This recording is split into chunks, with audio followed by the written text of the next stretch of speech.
Who are these people? Speaking of women representation, Collin, you Oh brought God. this nightmare lady with us. Oh Um, God. Crab, I know you're here. This is for you, buddy. Because you wanted me to talk about this.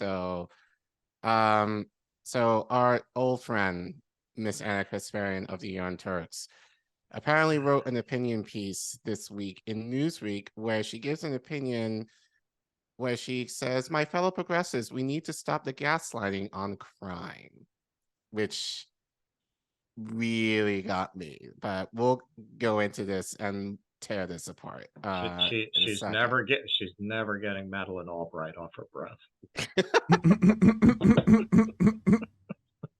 But anyway, she writes, "It's been breathtaking to watch the same Democrats who spent more than 2 years ordering Americans to trust COVID-related data turn around and reject statistics showing a clear rise in violent crime.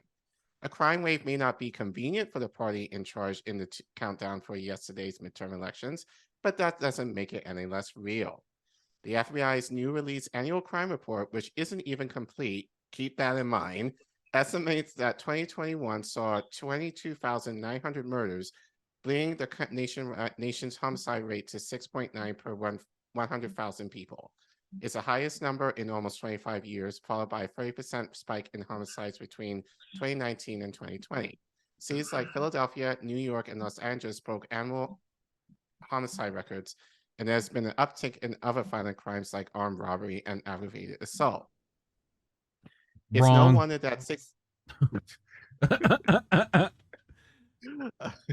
It's no wonder that 61% of all voters, including 8 in 10 Black voters, told the Pew Research Center that violent crime is very important to their midterm votes. Yet all they get from Democrats and progressives is gaslighting. In an interview on MSNBC last week, New York Governor Kathy Hochul brushed off concerns about public safety as nothing more than a conservative conspiracy to brainwash Americans into thinking they're less safe. Is Governor Hochul under the impression that Black voters feel less safe because they're watching Fox News all day? All major crimes, with the exception of murder, are up in New York City this year. Police data show a 33% jump in robberies, a 58% rise in grand larceny, and a 31% increase in shooting incidents. Hochul's comments on MSNBC's show were so woefully tone deaf that she forced to walk them back in a subsequent interview on NY1 in a 180-degree turn that was reminiscent of another progressive forced to confront reality, this time in Los Angeles. Oh, gotcha.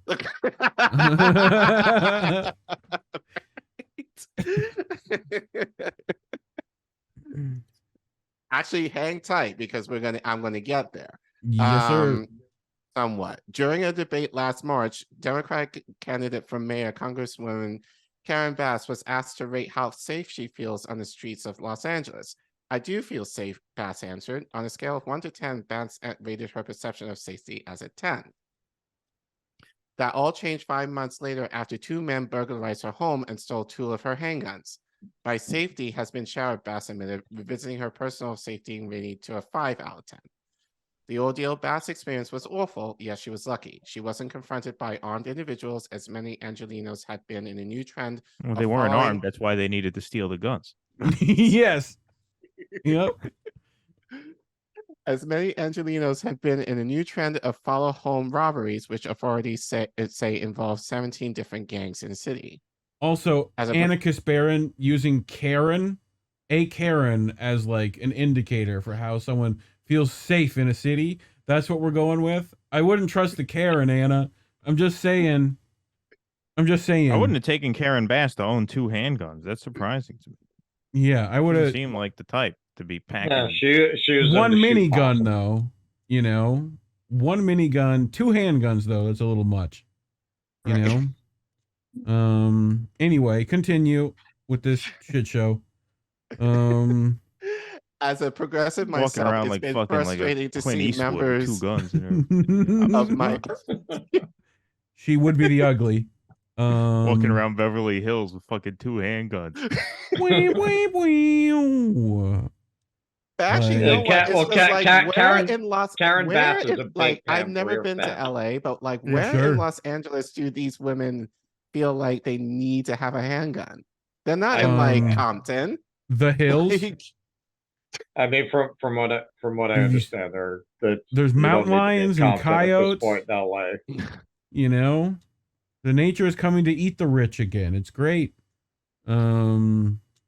Anyway, Yeah, I'm sorry, I saying- disrupted. no, you. it's- no, I'm having fun. So that like, so this is good. As a progressive myself, it's been frustrating to see members of my political group drop the ball. Poll after poll shows crime is one of voters' top concerns this election cycle. Yet, much like Governor Coholt and Representative Bass, progressive activists and politicians have downplayed the crime wave by blaming right-wing fear-mongering and conservative media for voters' concerns about public safety. Yeah. Prominent civil rights attorney Alec Carter Costanzas regularly smears Costanzas? reporters as Fuck. propagandists for simply reporting on crime statistics. Carter Costanzas is the founder of the nonprofit called Civil Rights Corps that employs as its treasurer the progressive former San Francisco District Attorney Chesay Boudin, who was evicted from office earlier this year by voters sick of his soft on crime approach. As homicides were exploding in many parts of the country in the summer of 2021, Costanzas argued what constitutes a crime is determined by people in power who have a lot of money. Meanwhile, last year, progressive Congresswoman AOC similarly minimalized concerns about crime surge in New York City at a virtual event with Representative Jamal Bowman, expressing fear that the crime stats were headline-driven hysteria at a time when New York was one of the 12 major cities experiencing a devastating homicide surge. Wait. Anna's criticizing AOC? How dare she? How dare she? God, ask them the question. Sorry, You don't have that were clip, saying? though. I right? don't. I should. But You should. yeah. In reality, the right's messaging on crime is potent because the crime wave is real and it's negatively impacting the lives of the same minorities and working people the left claims to represent.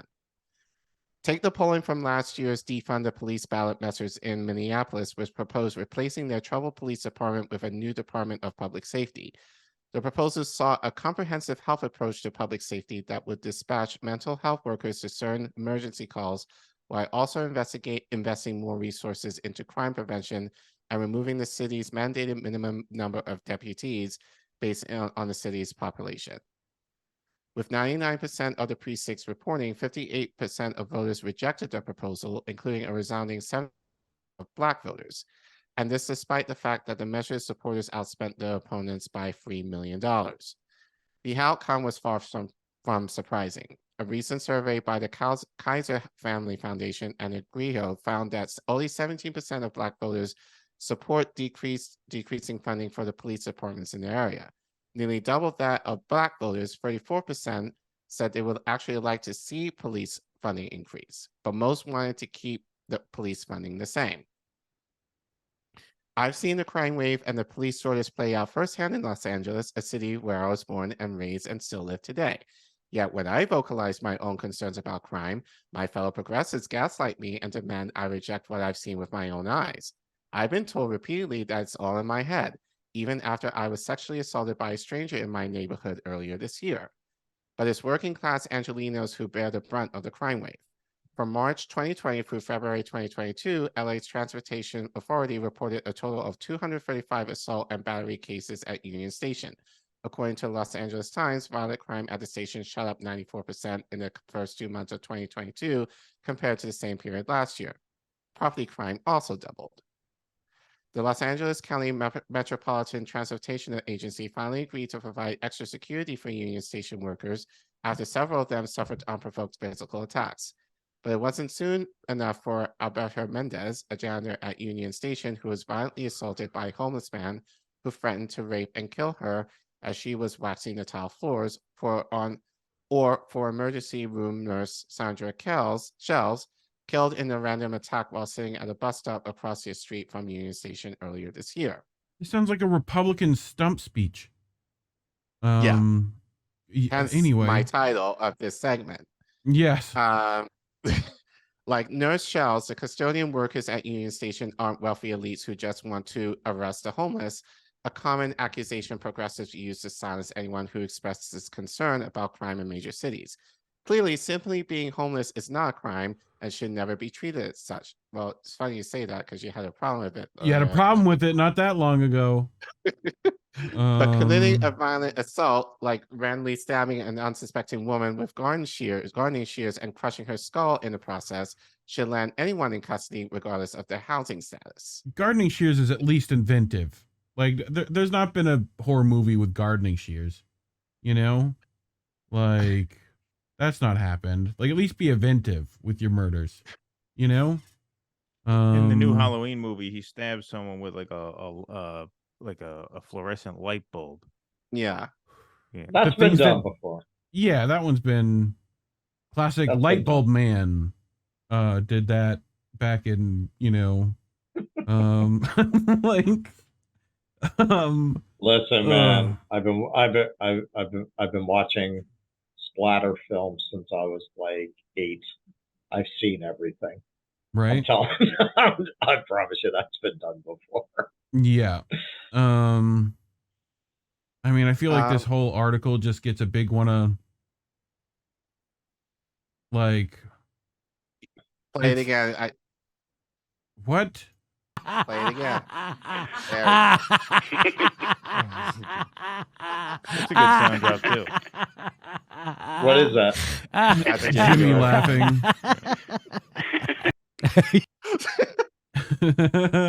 I like the Joker like giggle up there a little bit there. Yeah. Oh, bitches. What?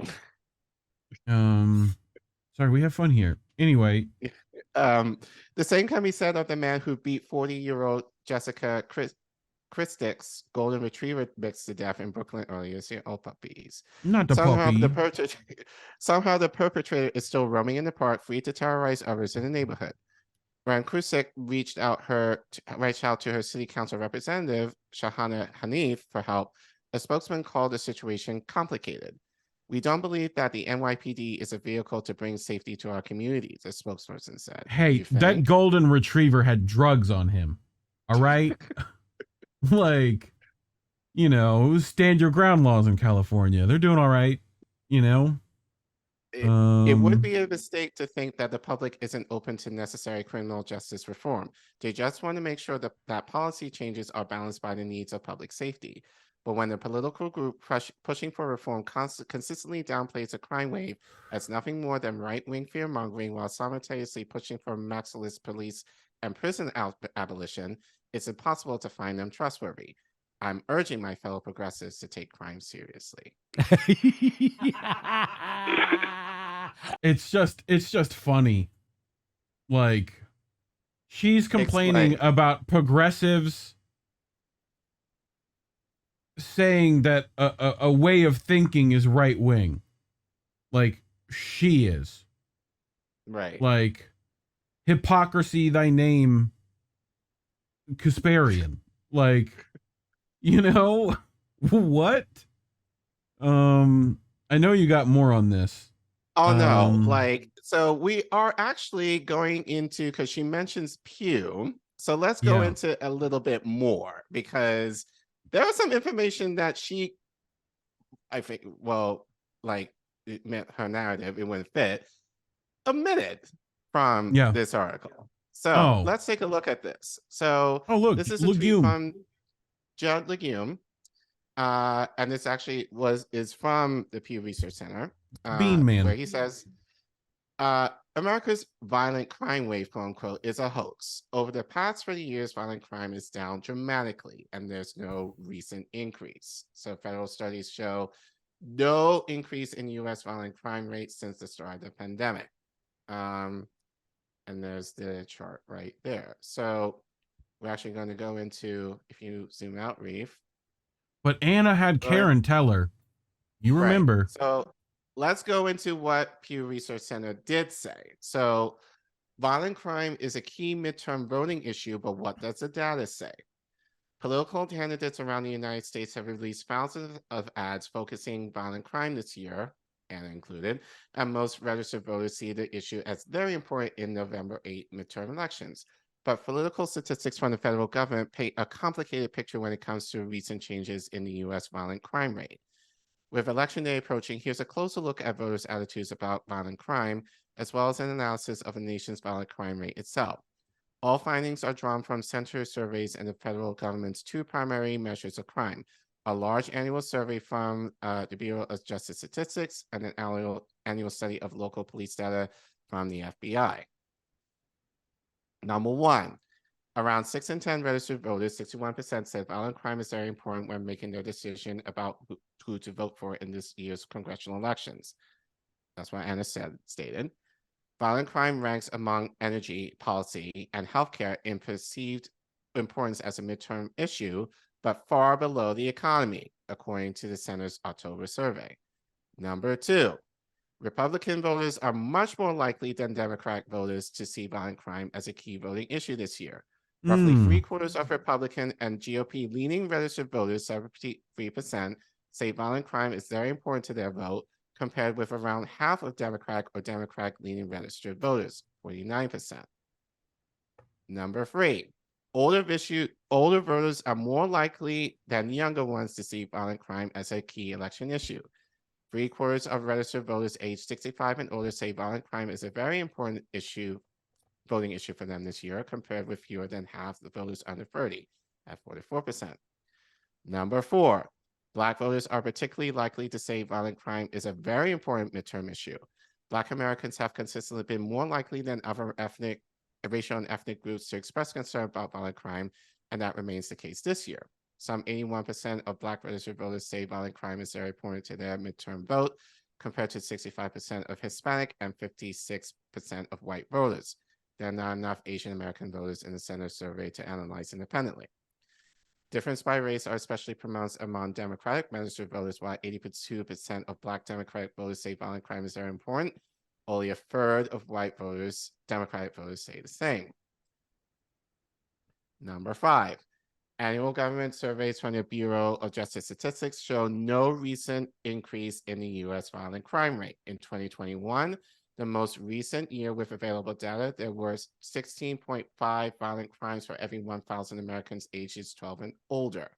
That was statistically unchanged from the year before, below the pre-pandemic levels and far below the rates recorded in the 90s, according to the National Crime Victimization Survey. For each of the 4 violent crimes tracked in the survey, simple assault, aggravated assault, robbery, and rape/sexual assault, there was no statistically significant increase either in 2020 or 2021. The National Crime Victimization Survey is fielded each year among, scroll down, Reef. Yep. Approximately 240,000 Americans ages 12 and older, and asked them to describe any recent experiences they had with crime. The survey counts threatened, attempted, and completed crimes, whether or not they were reported to the police. Notably, it does not track the most serious form of violent crime, murder, because it's based on interviews with surviving crime victims. There's been a murder. Right. Oh, God, this Any guy. thoughts on this before we go into this a little bit more? Hello? Yeah. Oh. Not really. I mean, it sounds like about what I know to be. Okay, well, she specifically was talking about the murder rate, right? So do those stats contradict what she's saying about the murder rate? Because this says these stats don't include the murder rate. Right. Oh, she was talking about crime overall, too. Oh. I mean, she but mentioned at one arson point and... she does, but as I recall, in terms of numbers, like hard numbers, she focuses on the murder rate, and maybe that's she why conflates that the other way, like because everything else would say otherwise. You know, that's what I'm saying. Like that might be why she just focused on the murder rate, Right? Yeah, rather than the other stat. But clearly pandering to the right wing. Clearly, right. and then just the idea that she kind of picked and choose stats that kind of fit her essay, that's what I'm going to call it, without considering the other factors that Pew, and again, like, I guess Pew is okay, but the idea, like, there's, as they said, it's a little more complicated than what Anna was saying in terms of, like, how do you define crime, which I think she kind of interpreted one way based, I think probably in part due to her personal experience, which again, like, sorry for her, just as far as what she went through, but doesn't discount the fact that, like, overall, like, she just kind of made it sound as if, like, yeah, it was very much reminiscent of the 90s where there was a high rate of crime, which according to the research has not been the case. If anything, crime has been, has kind of stayed level, if not actually been about the same. But what I kind of noticed that what Anna didn't mention, even as she was mentioning crime, is I wish she kind of talked about, like, the why. Even if she made that argument, like, why is crime rising? And like, Right. there are plenty of people have said, it's tied to poverty. And given the pandemic, obviously in light of, the pandemic, people losing their jobs, wages have been stagnant, would naturally bring up a more elevated crime rate. And I think especially among lower class communities where a lot of those opportunities are nearly non-existent, you probably will see a lot more of that, which is why obviously for Black people, crime is a huge issue for us. So when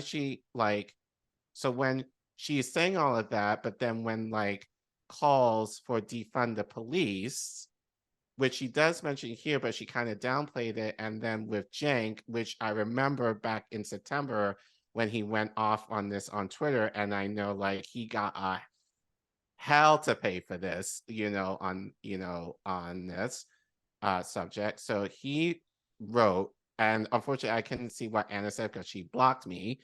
She blocked you, really? He did block me. I'm also blocked. I think Uyghur unblocked me, though, interestingly enough. But he says, you can't claim to speak for the left if polls indicate that actual human beings who are on the left don't like your ideas. And if they like your ideas, but you're bungling it by making your ideas sound worse through the names and the framing, then that's on you. Do better. The people who came up with defund the police slogan admitted they were wrong. It was mildly counterproductive framing. You don't speak for the left, and neither do people pushing for counterproductive abolish prisons. Polls show that almost no one on the left agrees with you. And, fuck you. Yeah. Yeah. So I remember this because, like I said, I think he might have gotten ratioed for this. To the point where TYT had to bring on Olayemi on to kind of talk through this with them. So I do want to play a little bit of that clip where she talks about, prison abolishment and kind of what she says to them here. So Reef, if you don't mind playing that video. Yes, sir.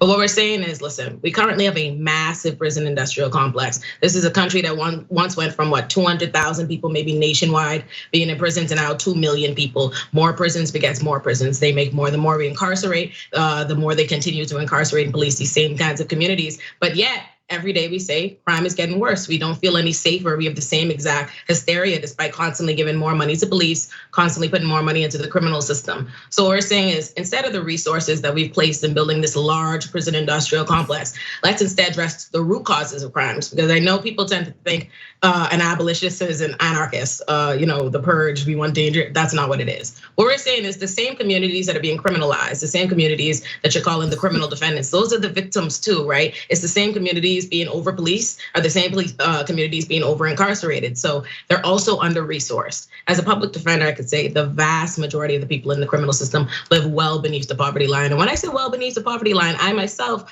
identify as the poor and I would not be able to afford my own services. I mean, completely destitute. And so if the majority of the people in the system are this, they're under resourced in that way. And the issues that we're having are coming out of those communities and not having the resources for mental health. There are more people in America, there are more people people suffering from mental health issues in prisons than there are in mental health hospitals. But we have that. We're saying, okay, let's start taking that money away from the police. We have overinflated budgets. We have large police forces, so much that one would argue that this is a police state. If by over time, we start taking this money away and instead putting it into the community infrastructure, we will eventually have a society that doesn't rely on mass incarceration. So it's a step by step. So yeah, I think, just from this, again, she talked to Anna and Cenk about this back in September, I believe. And the fact that she's writing this article now in November, I think is especially heinous. The fact that, and a lot of what Yemi said, and I don't agree with her takes often, but I agree with her on this. And I feel if anything, Anna could have said, in the article, like, a lot of this crime is based upon the fact of that is connected to the economy, which Democrats did not run on, and that would have been a prime time for her to kind of say, if she was going to kind of attack progressives, being like, hey, progressives, crime is up, like maybe focus on the economic issues that are existing in these neighborhoods. And if she really wants to go to it, kind of explain what's happening in Los Angeles, because I know like TYT has talked about the 10 cities that have increased over time, maybe mention that in as far as like the part of the thesis of the article. But instead, she kind of makes like a huge dog whistle to the right and making these right-wing talking points to kind of give cover as far as the squad to be like, oh, squad, or progressives, you need to do something about crime here, where she was very, well, not vague. I don't want to give her credit for being vague. She didn't kind of talk about, as far as one, the underlying issues, but then like she didn't give much nuance, to it. It was just basically like crime is up based on, like Republicans, and not giving any credit, like progressives do better. Whereas like, no, like progressives, once upon a time ran on defund the police. And I'm not saying like that would have been the only thing that she should have covered. But again, given that, a lot of it is tied to the economics, mention that in the article, like, which she failed to do. So I felt, go ahead. Well, remember, Cenk was a Republican. And Right.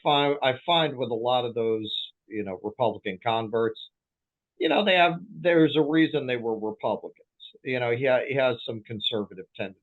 And I think as he gets older, they're coming out more and more. And I mean, they probably wouldn't get along if she weren't kind of the same way. They wouldn't have been partners for all these years. Mm-hmm. And they're getting older. People have a tendency to get even more conservative, and I think they were already kind of conservative.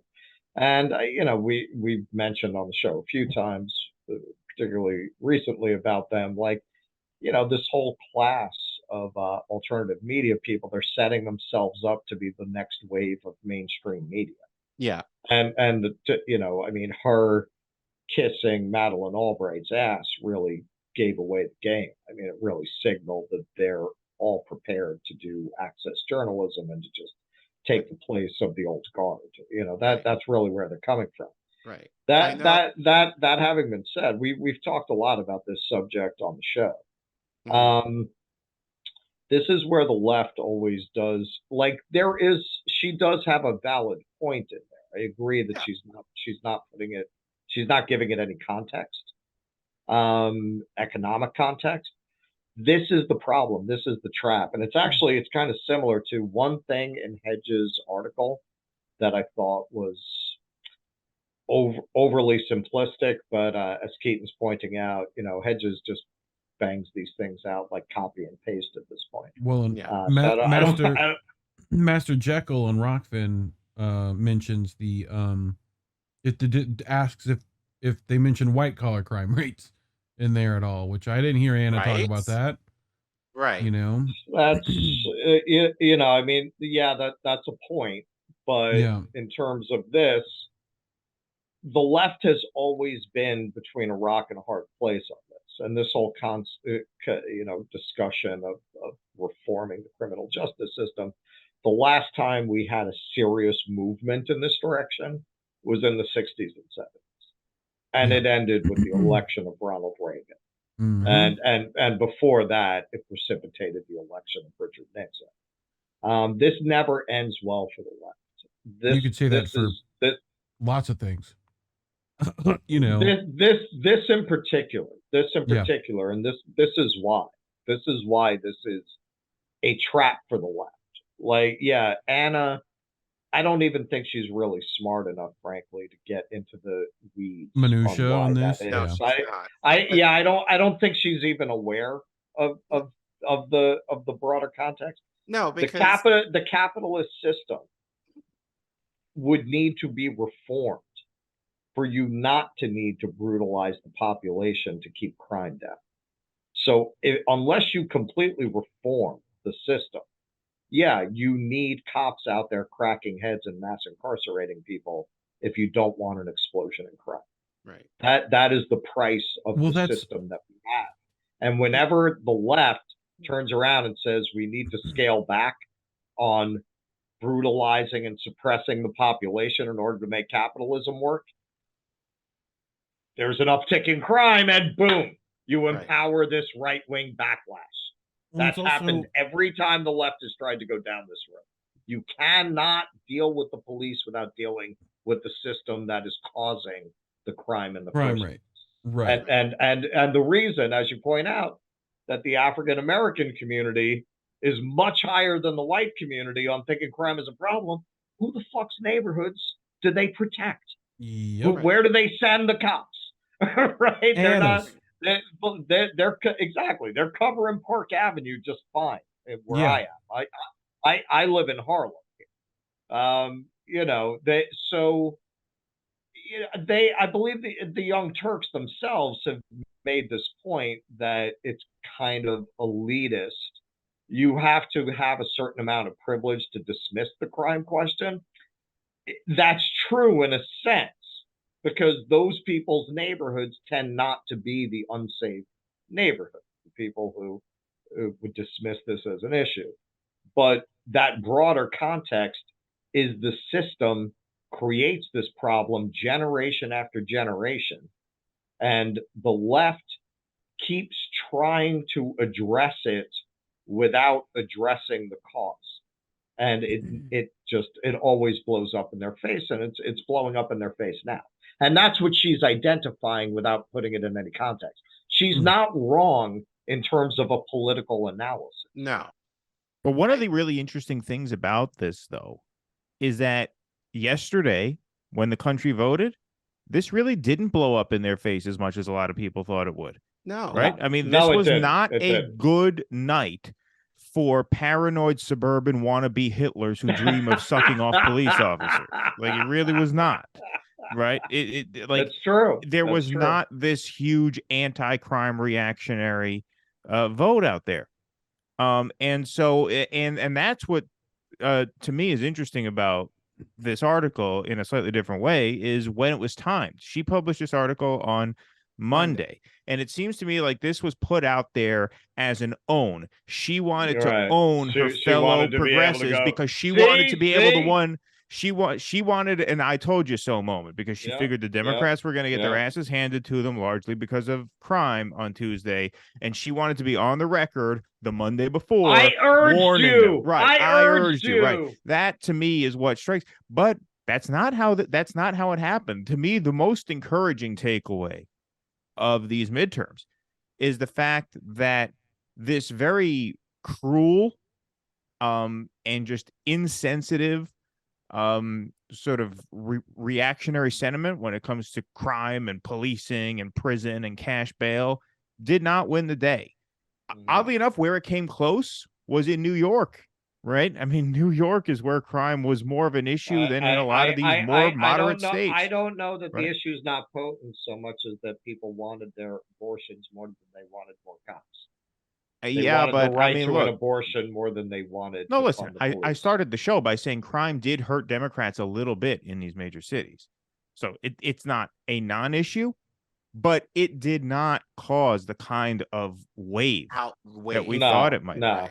That we thought it might. And I think that's because I think that's because, to Colin's point, I think people are more aware of the causes of crime, to the extent that there is an increase in crime now. And I understand nationally crime numbers are down. In certain cities, it is up, though, right? So that Pew poll doesn't address certain pockets of the country, certain major cities where they are showing increases, right? But people, I think, understand that crime is I think voters were actually, to their credit, able to put this in context that Anna left out of her article. Right. They were able to realize, hey, maybe the reason we have crime is because we had a pandemic that drove everyone broke and crazy. Right. And we don't have a living wage in this country, and we don't have universal health care in this country. So, of course, there's going to be crime. And the way to fix crime is not to put more cops on the streets, more jails, longer sentences, ending cash bail. It's ridiculous. And the voters did see through that for the most part on Tuesday. No, you go to Target right now. They have washing soap for your clothes locked up, which has never happened before. Like, no, at Walmart, I shop Instacart. Is being batteries locked up. Yeah. Why is like, that's what we're seeing right now. The necessities are locked up. Over the summer, the ice cream was locked up at freaking Rite Aid. Well, that's because Nancy was out and about. They didn't get her back in the room. Look, and not to say I would do it, but like, if given the opportunity, especially if I was put out, I would steal some too. Like, I get it, but at the same time, I think a lot of people now, because especially from the pandemic, have physically seen it, or they're putting two and two together and being like, yeah, people are struggling here, to the point where they have to go and feel like they have to maybe steal something in order to live. But that's not the kind of crime that threatens public safety, right? Somebody stealing a pack of batteries is not a threat to Anna Kasparian or Karen Bass or anybody. Right. You're stealing like formula because your kids can't eat. You're stealing, washing liquid, in the sense to wash your clothes in order to have clothes for the week or whatever. So a lot of times where these statistics can be misleading is they'll tell you that crime or murder doubled in the subway year over year. But what they don't tell you is that means it went from 4 to 8. Yeah. Out of hundreds of thousands of people. Well, and also, it did double, but, living here in New York City, I could say coming out of the bunker, when we first came out of the bunker last year, things were sketch, man. Things were sketch. Things were fucking weird, man. There was a weird energy on the street. There was a whole shooting gallery set up in Washington Square Park. Where a guy got a toaster oven in a long time. Plugged into the third rail. You know what I'm saying? Like, there's weird stuff happening. Like, I gotta get my toast, man. Like, third rail's got power. I don't see the city using it. I'm doing my thing here. Trains aren't coming. Just fucking look, Chrissy, tell me if the train is coming, all right, Chrissy? No. But we also now, things are pretty quiet. I'm not really seeing an increase in crime. We know that policing isn't solving these crimes that they're talking about. Murder goes mainly unsolved. And go down the line of crime with victims not being solved. Cops are not fixing that problem or preventing that problem.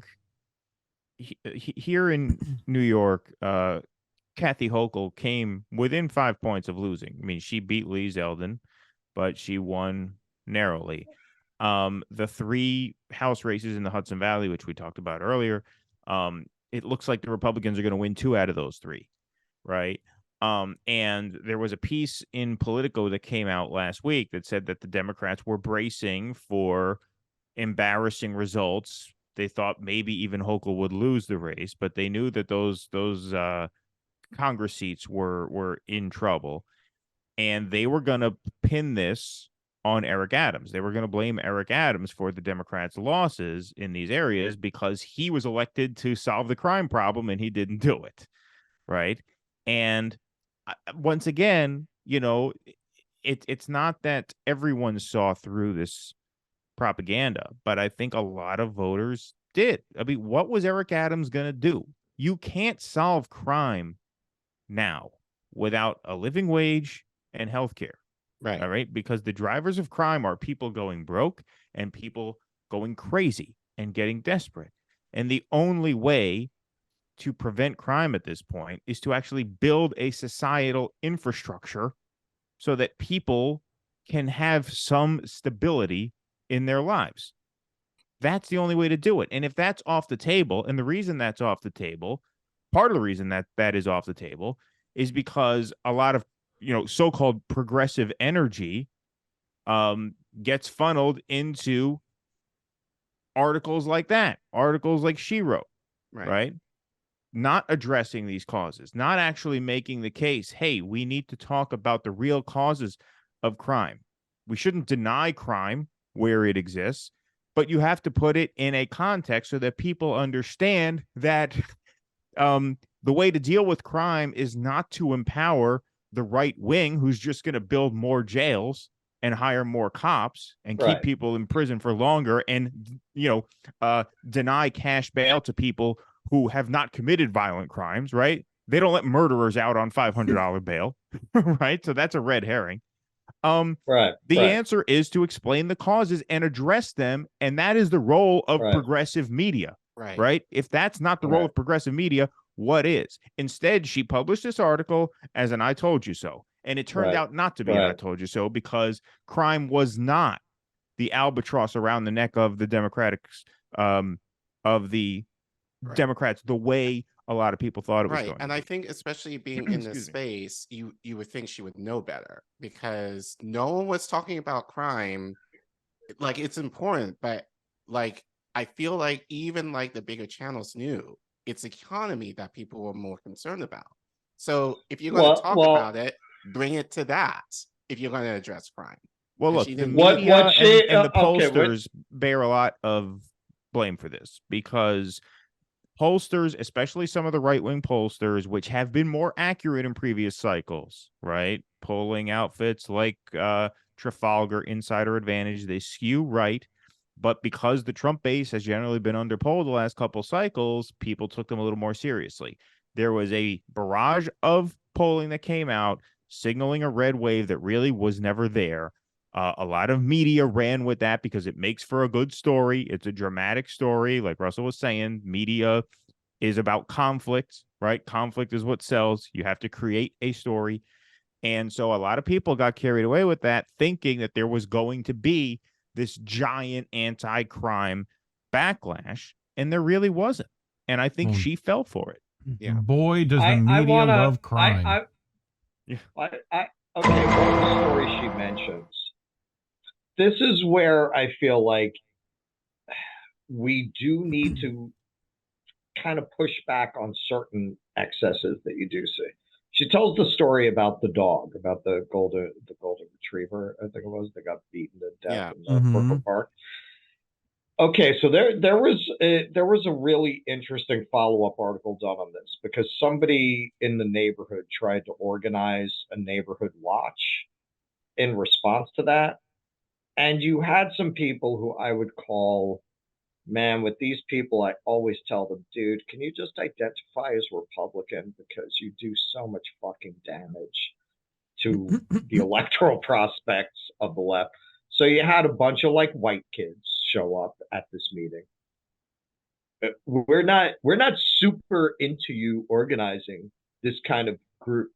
We're not super into you going and looking in like vigilante style for this man who is clearly suffering from mental health issues. Okay. We need to disown those kinds of fucking people.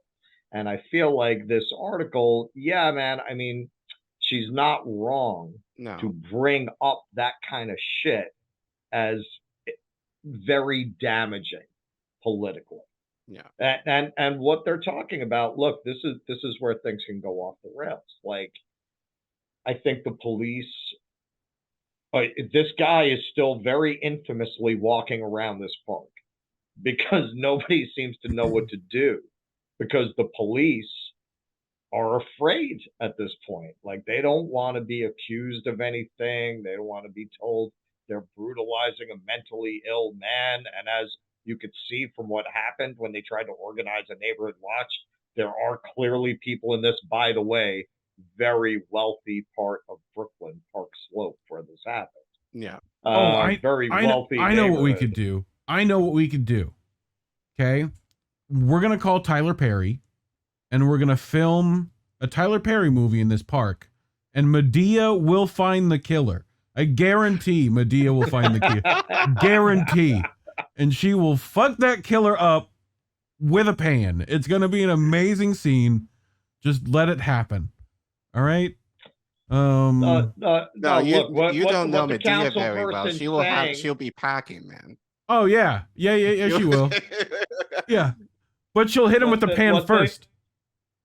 What the council person's saying, that it's not a police matter, you know, in the sense that this guy should not be going to Rikers, but you might need police to go get him, to send him to mental health facilities.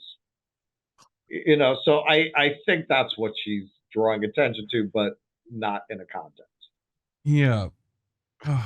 Anyway, we got to get to our last story, as much fun as that story was.